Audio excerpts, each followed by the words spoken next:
নমস্কার, আমি অধ্যাপক অভিজ্ঞান আচার্য, সাউথ কলকাতা অ্যাস্ট্রোলজি অ্যান্ড বাস্তু সায়েন্স একাডেমির প্রেসিডেন্ট।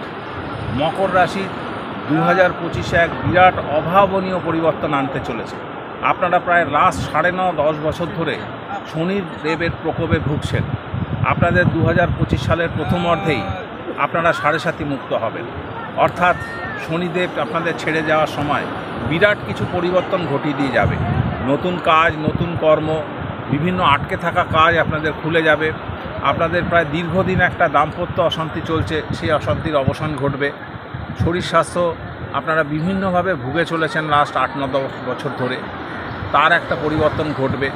2025 থেকে আপনার প্রায় আগামী 30 বছর বিভিন্ন উন্নতিমূলক কাজকর্মের মধ্যে দিয়ে যাবে। লোকের সাথে সম্পর্কটা ভালো করার চেষ্টা করুন। দীর্ঘ 8-9 বছরে আপনি পুরনো বন্ধু হারিয়েছেন, অনেক জানাচেনা লোক বা যারা আপনাকে স্নেহ করে, ভালোবাসে, আপনার মঙ্গল চায়, তাদেরকে আপনি ভুল বুঝে আপনার থেকে দূরে সরিয়ে দিয়েছেন। আপনারা চেষ্টা করুন 2025-এ আপনি তাদেরকে কাছে টেনে নেওয়ার, সবাইকে নিয়ে প্রবলভাবে নতুনভাবে এগিয়ে চলুন। জীবনে আপনার বিশাল পরিবর্তন আসতে চলেছে। ধন্যবাদ।